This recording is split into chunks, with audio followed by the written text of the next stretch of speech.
జనసేన రోడ్ల మీదకి వచ్చి పోరాటం చేస్తుంది.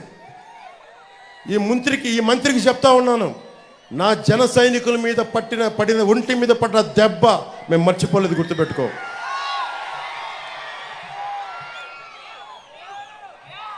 ముఖ్యంగా ఉపాధికి ఇక్కడి నుంచి గల్ఫ్కి వెళ్ళిపోతూ ఉన్నారు. కన్స్ట్రక్షన్ లేబర్ కానీ, కార్పెంటర్ వ్యవస్థ కానీ, వడ్రంగి వ్యవస్థ కానీ, అలాగే ఎడ్యుకేటెడ్ కూడా ఇక్కడి నుంచి వెళ్ళిపోతూ ఉన్నారు. ఎందుకు ఇలాంటి మన తణుకు లాంటి ఒక పారిశ్రామికంగా బలంగా ఉన్న నగరం ఎందుకు మనం ఇక్కడ పరిశ్రమలు పెట్టుకోలేకపోతున్నాం? 2047లో ప్రధానమంత్రి గారు కోరుకుంటుంది ఒకటే, మన పరిశ్రమలు మనకు ఉండాలి. ఎక్కడో విదేశాలకు వెళ్ళి చదువులు కాదు, ఎక్కడో విదేశాలకు వెళ్ళి విద్యాలయాలు చదువుకోవడం కాదు, మన విశ్వవిద్యాలయాలు బాగుపరుచుకోవాలి అని చెప్పిన 2047 విజన్ని మా కూటమి బలంగా తీసుకెళ్తుంది. ఈ రోజున చంద్రబాబు గారికి కూడా నా విన్నపం కూడా చెప్తా ఉన్నాను. సార్, ప్రతి ఒక్కరూ పేద వర్గాల గురించి ఆలోచిస్తూ ఉన్నారు, అల్పాదాయ వర్గాల గురించి ఆలోచిస్తున్నారు, పారిశ్రామికవేత్తల గురించి ఆలోచిస్తున్నారు. మధ్యతరగతి మనుషులను వదిలేశారు అందరూ.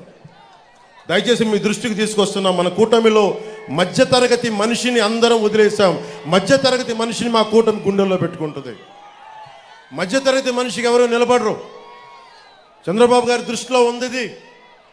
మధ్యతరగతి మనిషి నిజంగా నిలబడితే, ఒక మధ్యతరగతి మనిషిగా చెప్తున్నాను నేను ఇందాక 70,000 మంది పోలీస్ కుటుంబాల గురించి మాట్లాడానంటే, ఉమ్మడి ఆంధ్రప్రదేశ్ రాష్ట్ర ఉద్యోగి కొడుకు, మాజీ ఉద్యోగి కొడుకు చెప్తా ఉన్నాను. అలాగే మొన్న సభలో కూడా చెప్పాను, ఈరోజున చంద్రబాబు గారి దృష్టికి కూడా తీసుకొస్తా ఉన్నాను. కాంట్రిబ్యూటరీ పెన్షన్ స్కీమ్ చాలా కష్టమైందని తెలుసు. నేను కోరుకుంటుంది, అసెంబ్లీలో అడుగు పెట్టగానే మొట్టమొదటిగా అడిగేది ఉద్యోగుల కోసం నిలబడడానికి సంవత్సరం లోపు దానికి ఒక పరిష్కార మార్గాన్ని మనందరం కనుగొనాలి సార్. దానికి మీ సహాయ సహకారాలు సంపూర్ణంగా కావాలి. దీనికి కష్టమైంది కానీ సాధించాల్సిన అవసరం ఉంది. అలాగే మధ్యతరగతి అందరూ కూడా కులాలు, మతాలు, వర్గాలు మర్చిపోయి మీరు కనుక ముందుండి రాజకీయ చైతన్యంతో నడిస్తే, దేవరకొండ బాలగంగాధర్ తిలక్ గారు ఒకటే చెప్పారు, సగం మనుషులని. మన సగం మనుషులు కాదు, పూర్తిగా హృదయం నిండిన మనుషులని దాన్ని తప్పు చేద్దాం. దాన్ని అది కాదని చెప్పి పూర్తి స్థాయిలో, ఎందుకంటే శ్రీమంతుల నైతిక వర్తనకి, స్వేచ్ఛావర్తనకి నైతిక భాషను చెప్పేవాళ్ళు సగం మనుషులని దేవరకొండ బాలగంగాధర్ తిలక్ చెప్పారు. ఇక్కడ శ్రీమంతులనే పదం బదులు జగన్ అనే వ్యక్తి ఎంత దోపిడీ చేస్తున్నాడో మనందరికీ తెలుసు. ఇక్కడున్న మా మంత్రి ఎంత దోపిడీ చేస్తున్నాడో తెలుసు. ఇక్కడున్న వాళ్ళ మంత్రి కొడుకు ఏం దోపిడీ చేస్తున్నాడో తెలుసు. మనందరం కలుగుల్లో ఉన్న ఎలకల్లాగా బయట రావట్లేదు. సగం మధ్యతరగతి మనిషి పార్టీలను దాటి, కులాలను దాటి ఆంధ్రప్రదేశ్గా, భారతదేశంగా ఆలోచిస్తే చాలా బలమైన మార్పు తీసుకురావచ్చు. ఒక మధ్యతరగతి మనిషి కడుపు మంట వచ్చి, కోపం వచ్చి బయటకు వచ్చి నిలబడితే అది జనసేన అవుతుంది. అది ఎందుకంటే నేను ఎందుకు చెప్తున్నాను ఈ మాట అంటే, నేను సగటు మధ్యతరగతి మనుషులు ఎట్లా ఉంటాడో నేను అలాగే పెరిగాను. ఈరోజు ఎంత డబ్బున్నా కానీ నా మధ్యతరగతి మనస్తత్వాన్ని నేను పోగొట్టుకోదలుచుకోలేదు. ఆ మధ్యతరగతి మనిషే ఈ రోజున కూర్చొని ఓటు చీలకూడదు, అందరం కలిపి ఉండాలని చెప్పి సగటు మధ్యతరగతి మనిషి ఆకాంక్ష, ఆశయమే ఈ రోజున జనసేన ముందుకు తీసుకొచ్చు.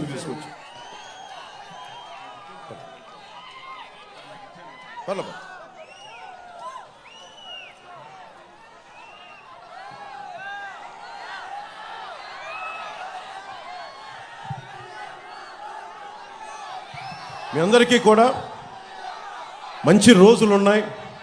క్రోధినామ ఉగాది సంవత్సరం నిన్నే జరుపుకున్నాం.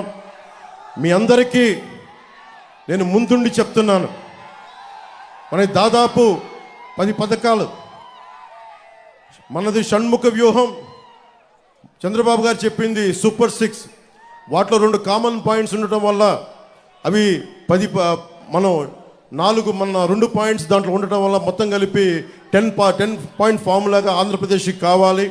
పెట్టుబడులు రావాలి, ఉపాధి అవకాశాలు లభించాలి. ఆ దిశగా అడుగులేస్తూ ఉన్నాం. రైతుకి కన్నీరు పెట్టండి. మన ఎర్రకాలువ సమస్య కానీ, ఎర్రకాలువ పూడికలు కానీ, రిపేర్లు కానీ, చిట్ట చివరకు ఉండే పంట పొలాలు కూడా నీరందేలాగా మేమందరం నిలబడాలంటే అరిమిల్లి రాధాకృష్ణ గారిని మనస్ఫూర్తిగా మీరు అభ్యర్థిగా గెలిపించండి. ఇది జనసేన నాయకులకి, కార్యకర్తలకి, ఆడపడుచులకి, వీర మహిళలకు కూడా నా ప్రత్యేకంగా నేను విజ్ఞాపన దేనికి అంటే ఈ ఒక్కసారికి మనం ఖచ్చితంగా రాష్ట్ర ప్రజల పక్షం వహించాలని మనస్ఫూర్తిగా కోరుకుంటూ, అలాగే భూపతిరాజు శ్రీనివాస్ వర్మ గారు మన కూటమి ఉమ్మడి అభ్యర్థిగా భారతీయ జనతా పార్టీ తరపు నుంచి నిలబడతా ఉన్న నర్సాపూర్ పార్లమెంట్ అభ్యర్థిగా వారిని మనస్ఫూర్తిగా బలమైన మనకి మెజారిటీతో గెలిపించవలసిందిగా మనస్ఫూర్తిగా కోరుకుంటా ఉన్నాను. అలాగే ఈ సభకి వచ్చిన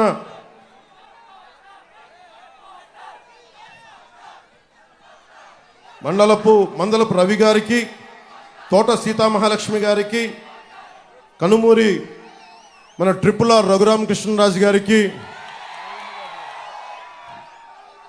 కొడుకులపూడి గోవింద్ చిన్నబాబు గారికి, అలాగే నార్ని తాతాజీ గారికి, శ్రీదేవి ఇమాంపూడి శ్రీదేవి గారికి, ముళ్ళపూడి వెంకట కృష్ణారావు గారికి, వీరందరికీ కూడా